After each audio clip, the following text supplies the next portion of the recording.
Hello everyone, this is C S Vikram Sirohi and welcome to affordable classes. और आज की हमारी GIGL की क्लास है। हमारा चैप्टर चल रहा था, चैप्टर नंबर 7, हमारा the code of criminal procedure. Code of criminal procedure आज की इस चैप्टर की हमारी क्लास नंबर ये 3 है। आज का जो हमारा टॉपिक है क्लास के अंदर वो है कंप्लेंट। कंप्लेंट कंप्लेंट होता क्या है? अगर मैं कंप्लेंट की बात करूं, कंप्लेंट होती है एलिगेशन। कंप्लेंट क्या होती है? एलिगेशन, आरोप। एलिगेशन ओरल में हो सकती है, एलिगेशन रिटन में हो सकती है।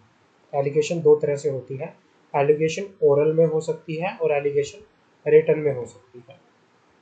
ठीक है ना?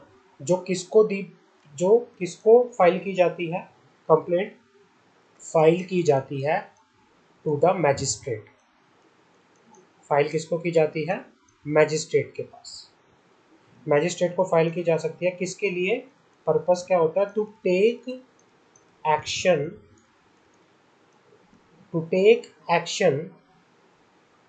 under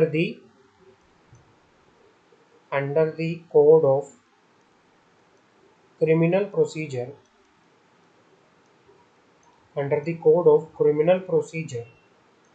that some person वो नोन भी हो सकते हैं, वो क्या हो सकते हैं? नोन भी हो सकते हैं और अननोन भी हो सकते हैं।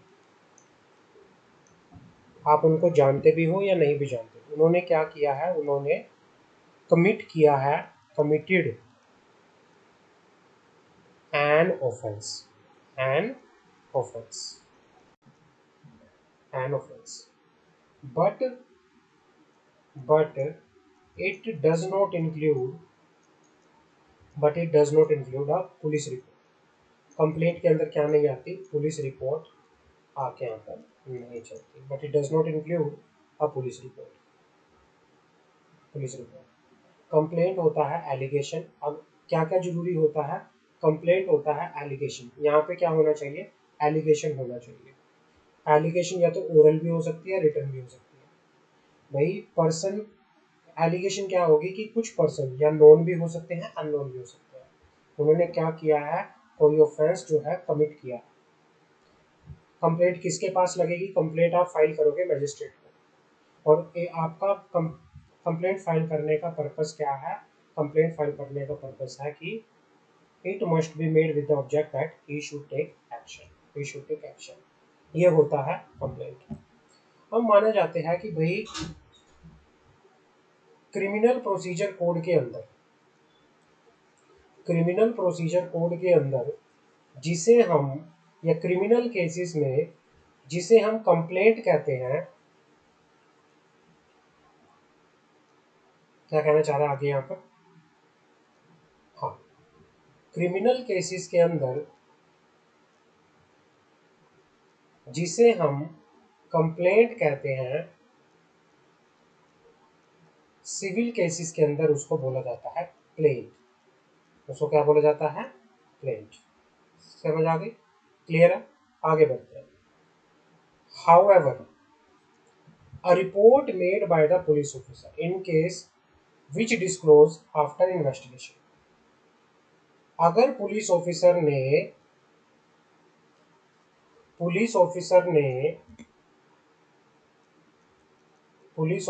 ने किसी नॉन कॉग्निजेबल ऑफेंस के अंदर, किसी non cognizable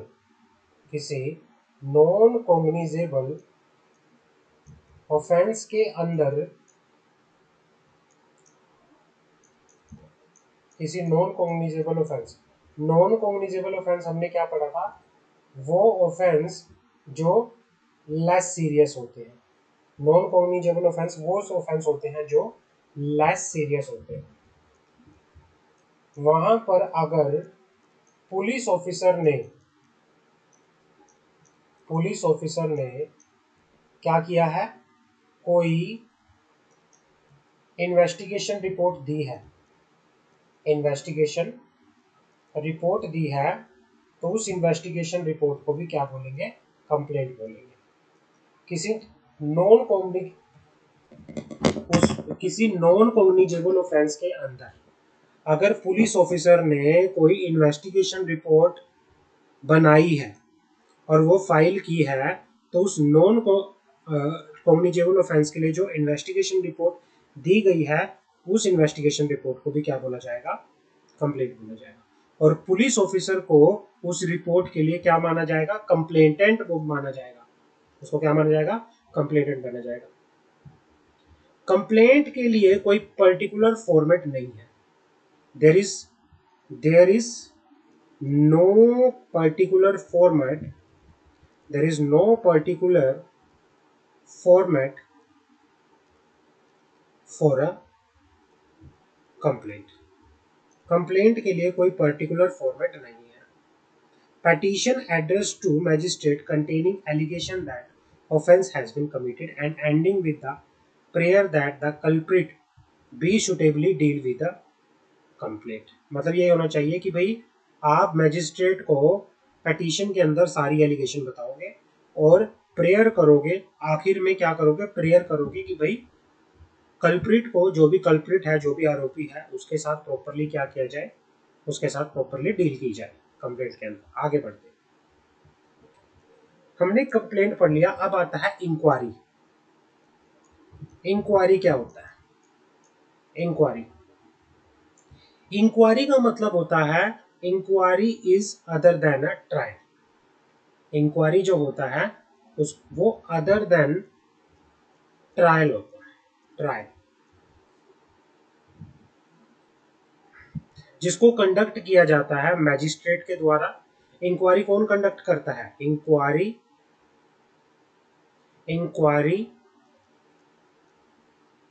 is conducted by,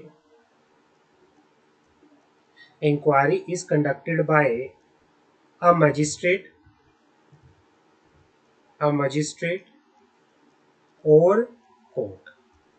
inquiry को कौन कौन कंडक्ट करता है, इंक्वायरी को कंडक्ट करता है या तो मैजिस्ट्रेट या फिर कोर्ट।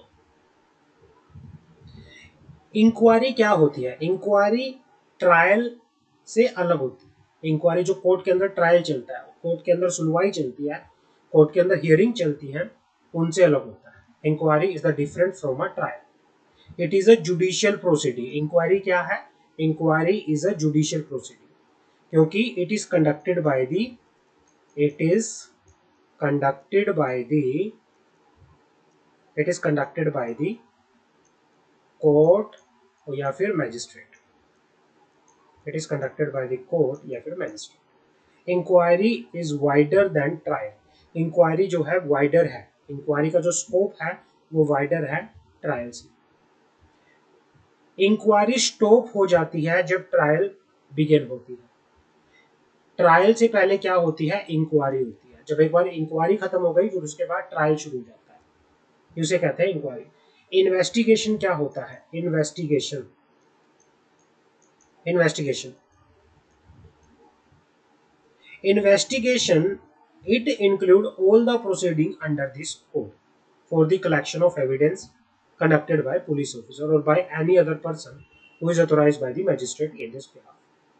मतलब ये कहना चाह रहा है कि भाई it include the proceeding. Investigation क्या है, प्रोसीडिंग्स है। इसके अंदर कौन कौन सी प्रोसीडिंग आती है, proceedings for collection of evidence, collection of evidence. Evidence को कलेक्शन करने के लिए जो प्रोसीडिंग्स होती हैं वो किसके अंदर आती हैं, इन्वेस्टिगेशन के अंदर आ जाते हैं। इन्वेस्टिगेशन कौन करता है, या तो police officer, investigation police officer के द्वारा की जाती है या फिर किसी पर्सन के द्वारा की जाती है, या by any person authorised by the, जिसको ऑथोराइज किया गया है बाय दी मैजिस्ट्रेट, जिसको ऑथोराइज किया गया है बाय दी मैजिस्ट्रेट। क्लियर है। ट्रायल क्या होता है, what is the meaning of trial. अब हमारे पास आता है ट्रायल क्या होता है। बात करते हैं ट्रायल की।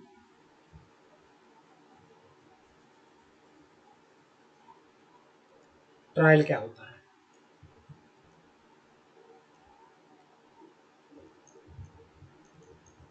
Trial Trial means judicial process by which question of guilt or innocence of person accused offense is determined. Trial जो है इसको हियरिंग भी कहते हैं, सुनवाई, हियरिंग, जिसके अंदर ये वो जुडिशियल प्रोसेस है, ये वो कोर्ट की कार्यवाही होती है, जुडिशियल प्रोसेस होती है, जिसके अंदर क्या किया जाता है, जिसके अंदर किसी पर्सन की गिल्ट या किसी पर्सन की इनोसेंस को, कि कौन दोषी है कौन निर्दोष है, इन क्वेश्चंस को क्या किया जाता है, डिटरमाइन किया जाता है। समझ आ गए? A by which the question of guilt और इनोसेंस ऑफ पर्सन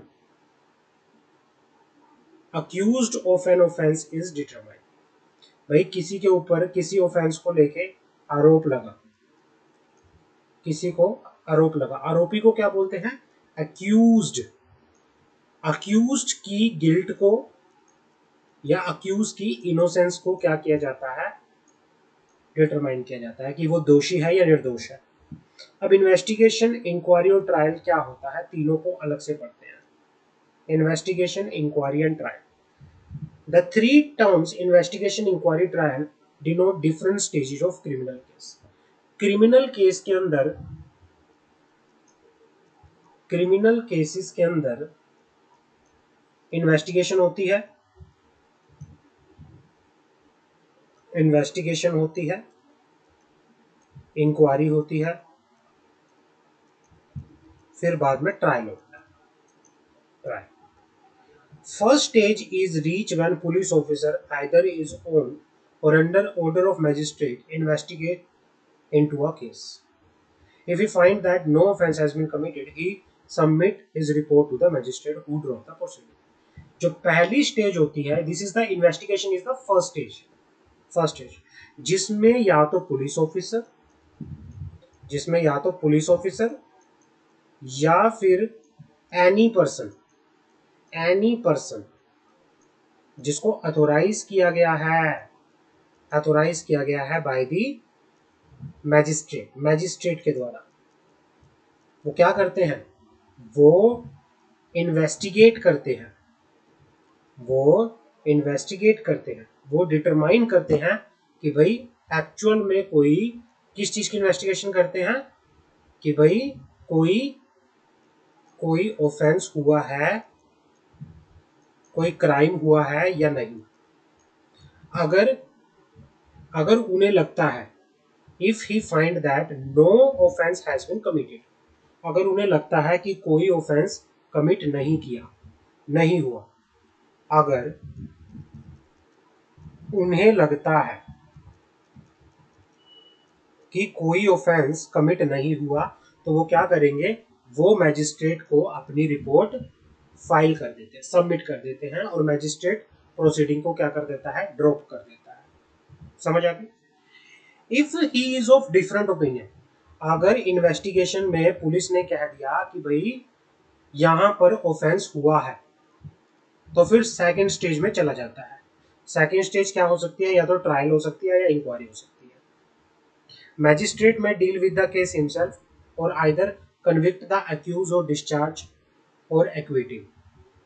मतलब ये कहना चाह रहा है कि भाई मैजिस्ट्रेट या तो फिर ट्रायल करेगा, इंक्वायरी करेगा, मैजिस्ट्रेट खुद फिर उस केस में क्या करता है, डील करता है। उसमें क्या कर सकता है, या तो अक्यूज को वो क्या करेंगे, कन्विक्शन करेंगे, या फिर उसको डिस्चार्ज कर देते हैं। अगर बहुत ही ज्यादा सीरियस ऑफेंस है, trial is before the session court which में आइदर डिस्चार्ज कन्विक्ट, तो फिर ट्रायल कहाँ होता है, सेशन कोर्ट में होता है। ट्रायल कहाँ होता है, फिर सेशन कोर्ट में होता है। तो ये अलग अलग स्टेजेस होती है। पहली स्टेज क्या है, इन्वेस्टिगेशन। दूसरी स्टेज क्या है, अगर ऑफेंस मिल जाता है, अगर ऑफेंस हुआ है, तो फिर या तो इंक्वायरी होगी या ट्रायल होगा। समझ आ गई? आगे बढ़ते हैं, आगे बढ़ते हैं।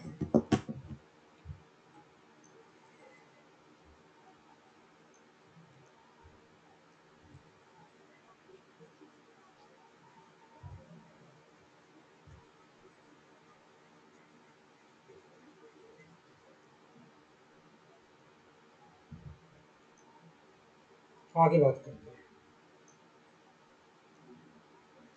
Arrest a person without warrant.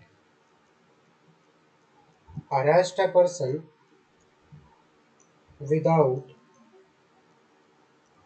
Warrant, वो कौन कौन से केसेस हैं जहां पर पुलिस ऑफिसर किसी पर्सन को बिना वारंट के अरेस्ट कर सकता है। पहला केस हो गया cognizable offence.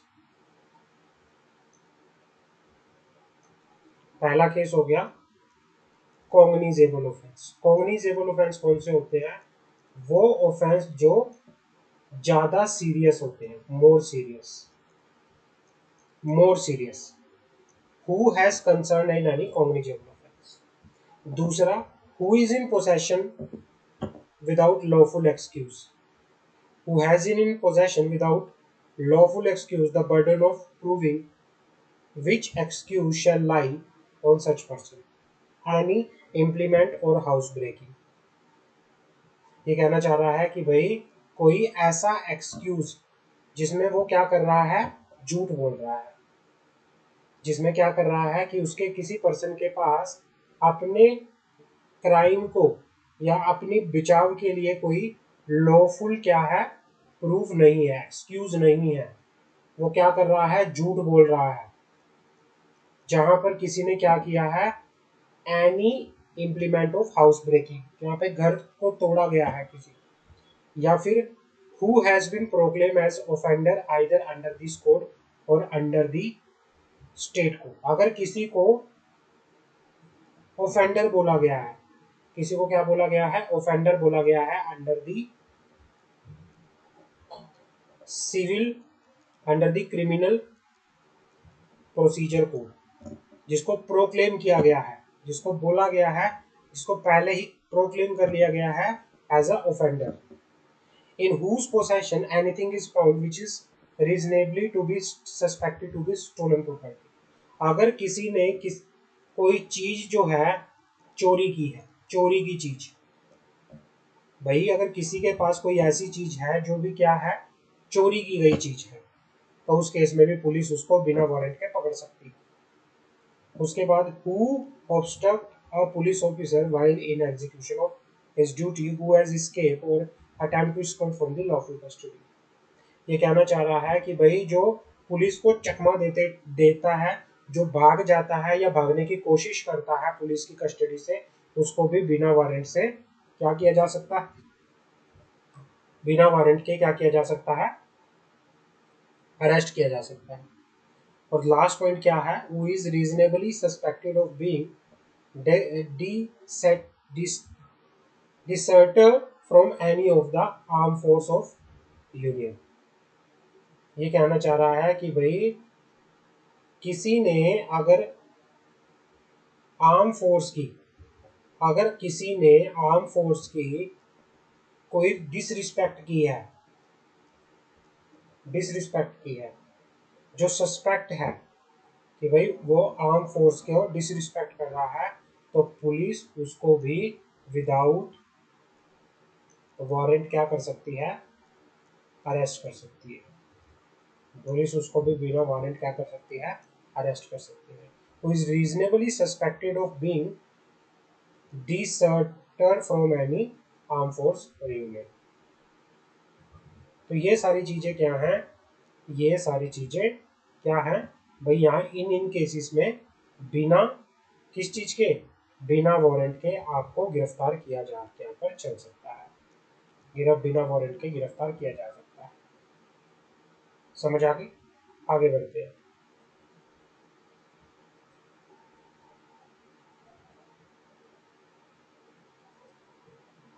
Information to the police and their power to investigation। Information in case of cognizable offense। Cognizable offense मतलब more serious offense, more serious offense, ये FIR की बात कर रहे हैं। और information in case of less serious offence. Information to the police, FIR की बात हो रही है यहाँ पे, और उनकी पावर क्या है, इन्वेस्टिगेशन करने की, लेस सीरियस ऑफेंस। पहले बात कर लेते हैं information in case of cognizable offence. Every information relating to commission of cognizable offence if given orally to officer in charge of police station shall be reduced in writing by him। मान लो कोई serious offence हुआ है, serious offence, मान लो किसी का murder हुआ है और आप उसकी जानकारी पुलिस में दे रहे हैं, पुलिस में दे रहे हैं। जो पुलिस स्टेशन का इंचार्ज होगा, जो पुलिस स्टेशन का इंचार्ज होगा, वो उसको क्या करेगा, रिटर्न में उसको जो आपने बताया उसको क्या करेगा, रिटर्न में नोट करेगा, रिटर्न में नोट करेगा। दूसरा, every such information shall be signed by the person giving it and the substance thereof shall be entered in the book kept by the such officer in such form as may be prescribed by the state government in this behalf। मतलब क्या है, जो भी आपने बताया किसी भी serious offence की अगर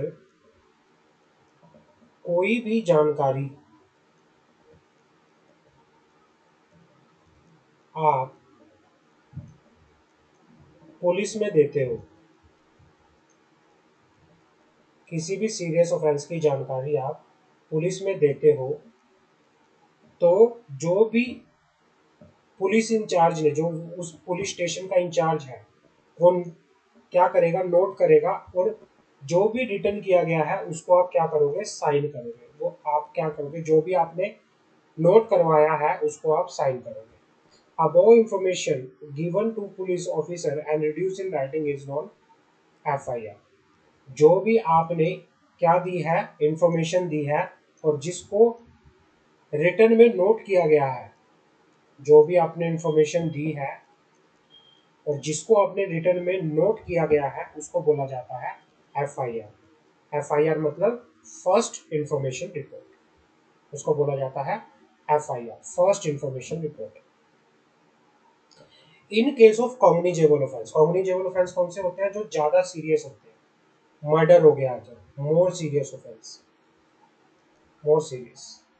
In case of cognizable offence, the police officer may conduct investigation without the order of magistrate। और अगर कोई भी सीरियस ऑफेंस होता है तो वहां पर बिना किसी मैजिस्ट्रेट की इन्वेस्टिगेशन के पुलिस क्या कर सकती है, इन्वेस्टिगेशन कर सकती है। पुलिस के पास राइट है इन्वेस्टिगेशन करने का। समझ आ गए। एनी पर्सन, आगे बढ़ते हैं, any person aggrieved by a refusal on the part of officer in charge of a police station। मान लो आप किसी पुलिस स्टेशन के अंदर, आप किसी पुलिस स्टेशन के अंदर FIR लिखवाने के लिए गए, आप किसी पुलिस स्टेशन के अंदर FIR लिखवाने के लिए गए, बट पुलिस स्टेशन इंचार्ज ने, जो इंचार्ज था पुलिस स्टेशन का,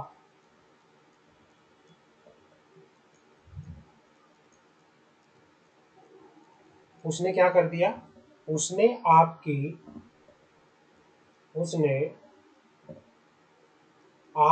FIR को लिखने से मना कर दिया।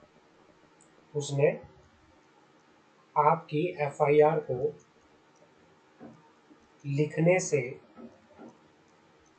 मना कर दिया उसने। तब क्या होगा, तब आपके पास राइट है कि भाई officer in charge of the police station to record the information, वो रिफ्यूज कर देता है, ठीक है ना। तो क्या होगा, एग्रीव्ड पार्टी क्या कर सकती है, may send the substance of such information in writing to superintendent of police. SP को क्या कर सकती है, जो भी आपने, जो भी आप बता रहे हो केस से रिलेटेड, आप उसका रिटर्न में क्या दे सकते हो, इन्फॉर्मेशन किसको दे सकते हो, एसपी को दे सकते हो, सुप्रीटेंडेंट ऑफ पुलिस को दे सकते हो।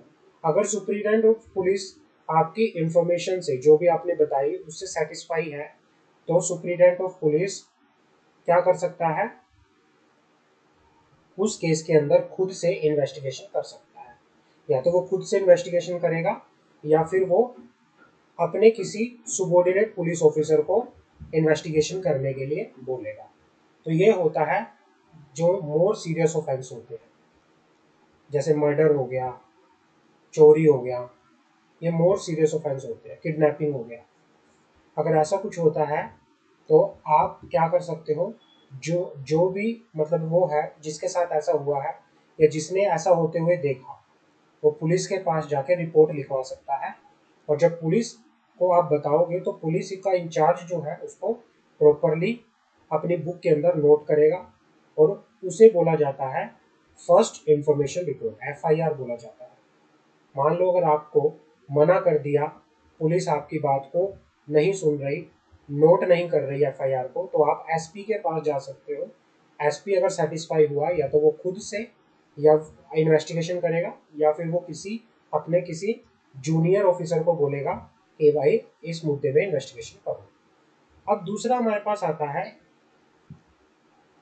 Information in case of non communicable cases. Information in case of non-communicable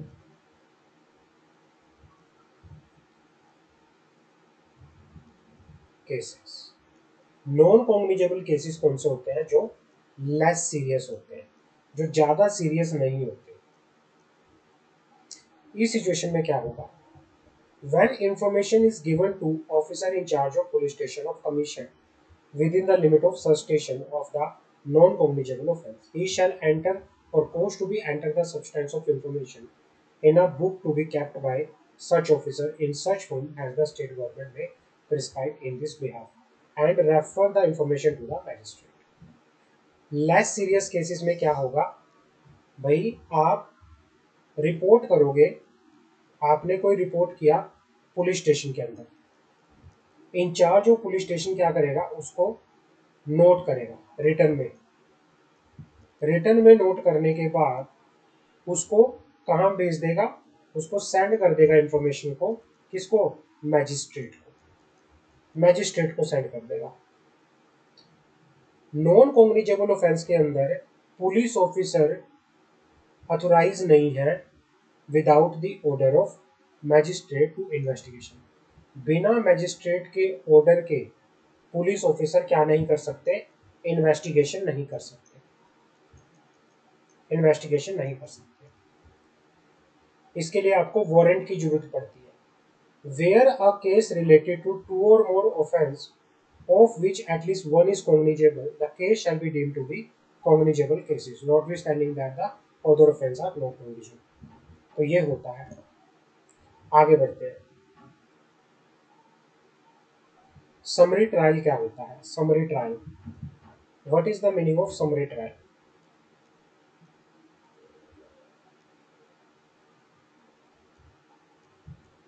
summary trial, summary trial means speedy disposal of the case. इसका मतलब होता है speedy disposal of the case, मतलब किसी केस को जल्दी से जल्दी क्या करना, खत्म करना। Summary case apply to the such offence not punishable with, जो समरी केस होते हैं वो कौन से ऑफेंस के लिए अप्लाई होते हैं। Summary cases, summary case apply होते हैं to such offence which are not punishable with, which are not punishable with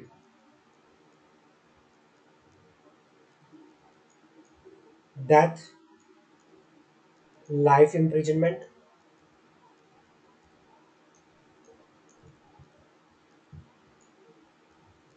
या फिर imprisonment for a term exceeding 2 years. Imprisonment for a term exceeding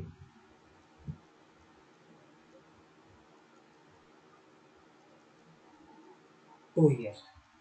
summary cases वो cases होते हैं जो उन offence पे एप्लीकेबल नहीं होते जिन जिन ऑफेंस के लिए मौत की सजा या फिर उम्र कैद की सजा या फिर 2 साल से ऊपर की सजा जिन ऑफेंस के लिए मिल रही हो, उन ऑफेंसेस के लिए समरी केसेस एप्लीकेबल नहीं होते, समरी ट्रायल एप्लीकेबल नहीं होता। समरी ट्रायल का मीनिंग होता है स्पीडी डिस्पोजल, कि केस को जल्दी से जल्दी खत्म करना। समझ आ गई? पर जिस केस के अंदर जो सजा है वो डेथ की है, फांसी की है, जिस केस के अंदर सजा उम्र कैद की है, जिस केस के अंदर सजा जेल, जिस केस के अंदर सजा 2 साल से ऊपर के जेल की है, तो उस केस में समरी ट्रायल एप्लीकेबल नहीं होता। आगे बढ़ते हैं। Summary trial can be only conducted by, summary trial कौन कर सकता है? Summary trial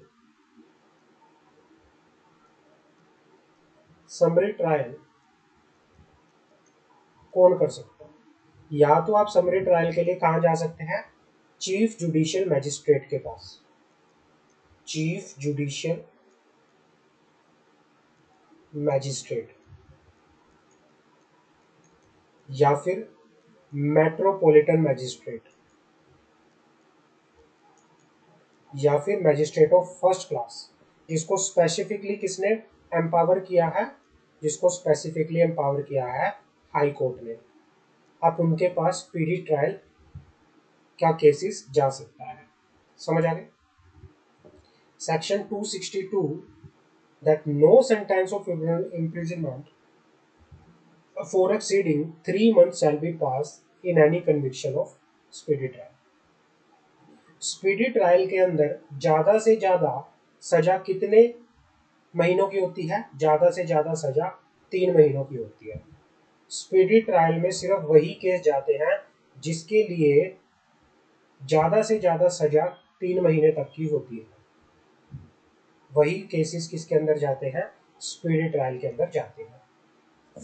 summary trial can be conducted only in respect of those offences in which value of property does not include ₹200, does not exceed ₹200। Summary trial के अंदर सिर्फ उन ही offence से related होता है जहां पर प्रॉपर्टी की वैल्यू 200 रुपए से ज्यादा ना हो, जहां पर प्रॉपर्टी की वैल्यू 200 रुपए से ज्यादा ना हो। आगे बात करते हैं sentence of imprisonment in case of fine, in default of fine. अगर किसी आरोपी के ऊपर कोई फाइन लगा, अगर किसी आरोपी के ऊपर कोई फाइन लगा पर उसने फाइन पे नहीं किया, ठीक है ना, पर उसने फाइन पे नहीं किया, तो लॉ क्या कहता है? लॉ कहता है he can be imprisoned for a term in addition to substantive imprisonment awarded to him if any। वही कहना चाह रहा है कि भाई अगर किसी पर्सन के ऊपर कोई आरोप के लिए कोई फाइन लगा है और उसने पे नहीं किया, तो उसको क्या करना पड़ेगा?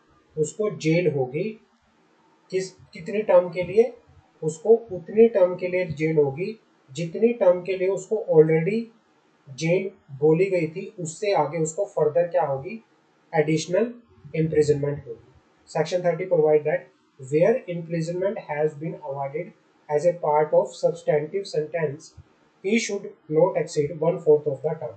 मान लो किसी को 2 साल की सजा हुई, 2 साल की सजा हुई और उसको फाइन भी लगा, पर उसने फाइन पे नहीं किया, तो उसको एडिशनल सजा होगी 2/4। 2/4 मतलब उसको एडिशनल सजा होगी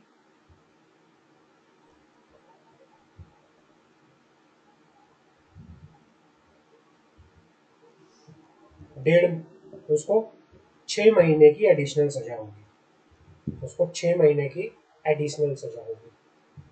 समझ आ गई? 6 महीने की एडिशनल सजा उसको क्या पर चलेगी। Security for keeping the peace and for good behaviour.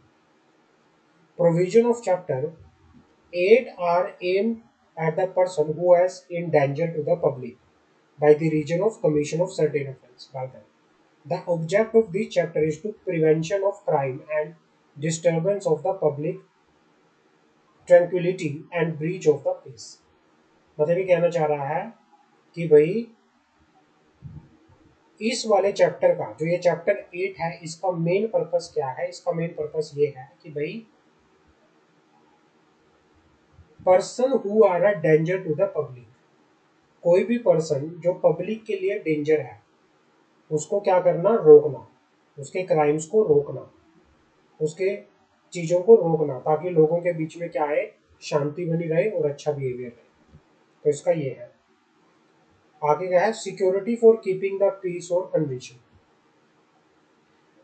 When a court of session और court of magistrate of first class convict a person of any of the offence specified in subsection 2 or abetting any such offence, or his opinion that it is necessary to take security from such person for keeping the peace, the court may at a time of passing sentence on such person order him to execute a bond with or without security for keeping the peace for such period not exceeding 3 years as it deemed fit। कि भाई अगर किसी person को ये लगता है कि भाई वो क्या हो सकता है, लोगों के लिए, लोगों की शांति के लिए खतरा हो सकता है, तो कोर्ट ऑर्डर दे सकती है कि उस पर्सन से बॉन्ड ले, ताकि वो क्या कर सके, वो पीस को मेंटेन करके रखे, और जो कितने साल तक होगा, 3 साल तक कम से कम होगा। तो ये हमारे पास है, और यहाँ पे हमारा ये चैप्टर जो है फिनिश होता है। चैप्टर नंबर 7 हमारा यहाँ पे फिनिश होता है। आप इसको अच्छे से पढ़ना, जहाँ पे भी कोई डाउट है तो मुझसे पूछना। यहाँ पर हमारा chapter number 8 the code of criminal procedure खत्म होता है। नेक्स्ट क्लास में हम एक नया चैप्टर शुरू करेंगे, इंडियन